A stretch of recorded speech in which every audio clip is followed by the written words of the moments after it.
নমস্কাৰ বন্ধুসকল, কি খবৰ?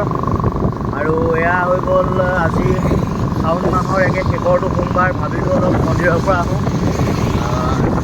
ঘৰৰ পৰা 20 কিলোমিটাৰমান দূৰত অৱস্থিত ব্ৰহ্মপুত্ৰৰ কাষত শিঙৰিতে অৱস্থিত গুপ্তেশ্বৰ মন্দিৰ।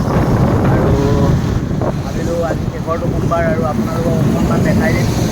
এতিয়া আহি আছোঁ আৰু টাইম হৈ গ'ল ৰাতিপুৱা 6:30 বাজিছে। আমি দুইজনে আহি আছোঁ। আপোনালোকক দেখাম সকলোবোৰ কি কৰিছোঁ, ক'ত আছোঁ, কেনেকৈ। আপোনালোকে ভিডিঅ'টোৰ লগত জড়িত হৈ থাকক। আৰু এতিয়া আমি আহি আছোঁ, এয়া চাওক।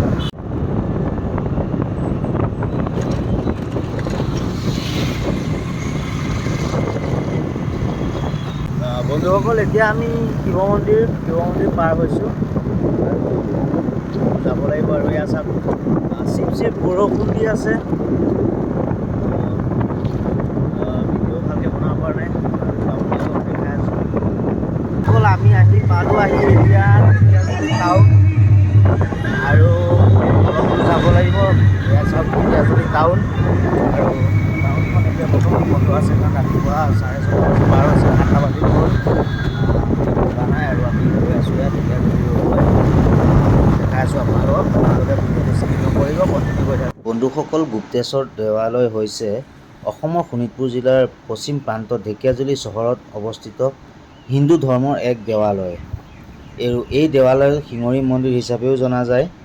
বন্ধুসকল, ঢেকীয়াজুলি চহৰৰ পৰা 11 কিলোমিটাৰ আঁতৰত ব্ৰহ্মপুত্ৰ নদীৰ পাৰত শিঙৰি পাহাৰ অৱস্থিত হয় আৰু ইয়াক বিশ্বকৰ্মা দেৱতাই নিৰ্মাণ কৰিছিল বুলিও উল্লেখ আছে।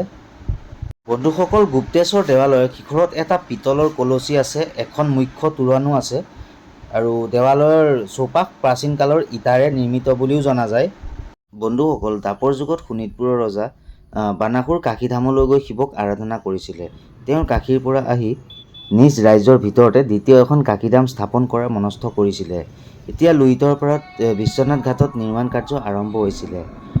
বানাসুৰৰ এই বৃহৎ কাশীধাম নিৰ্মাণৰ কথা জানিব পাৰি স্বৰ্গৰ দেৱতাসকলে বিস্মিত হৈছে আৰু এই পৰিকল্পনা বিফল কৰিবৰ বাবে বান ৰজাই অনা এটা শিৱলিংগ চুৰি কৰি আনি শিঙৰি পাহাৰত গুহাত লুকুৱাই থলে। শিৱক এনেদৰে গুপ্ত কৰি থোৱাৰ বাবে এই মন্দিৰৰ নাম গুপ্তেশ্বৰ ৰখা হৈছে।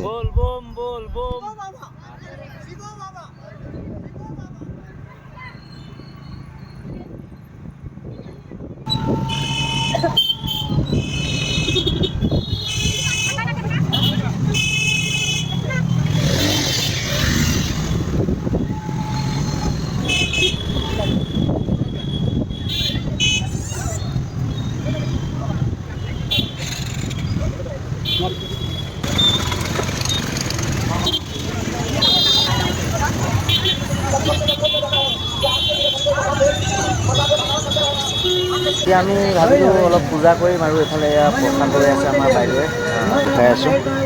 এইফালে হ'ল ল'লা, প্ৰসাদ হৈ গ'ল, চাকি বন্তি সকলো ল'লোঁ আৰু এতিয়া ভিতৰত সোমাবলৈ এতিয়া মানুহ বহুত ভিৰ। চাওঁ কি হয়, ব'লক দেখাই আছোঁ আপোনালোকক। ব'লা, হৈ যাব ব'লা।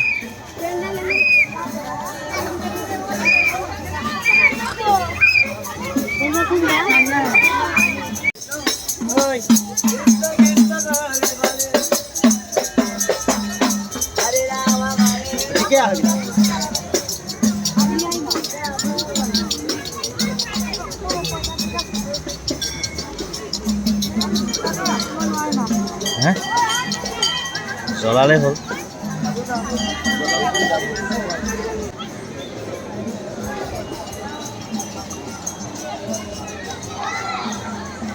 বহুত মানুহ ইয়াত ভিৰ, দেখাইছোঁ আপোনালোকক দেখাই আছে।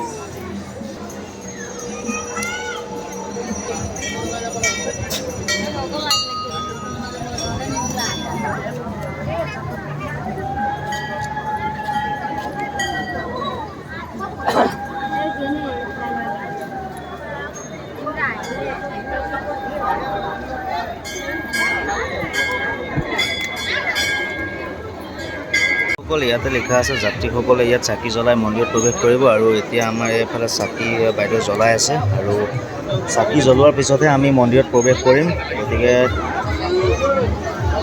চাওক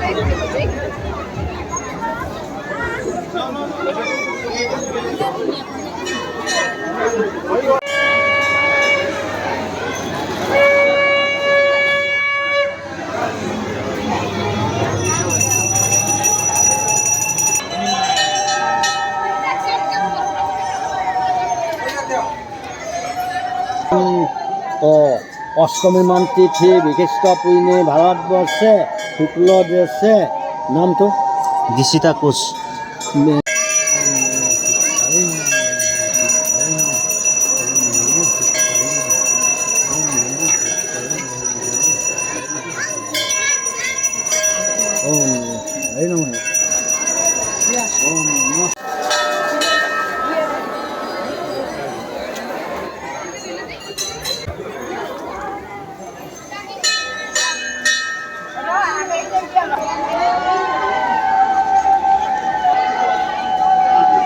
বাপৰে ত্ৰিশূল চিখুল লৈ ল'লা দেখোন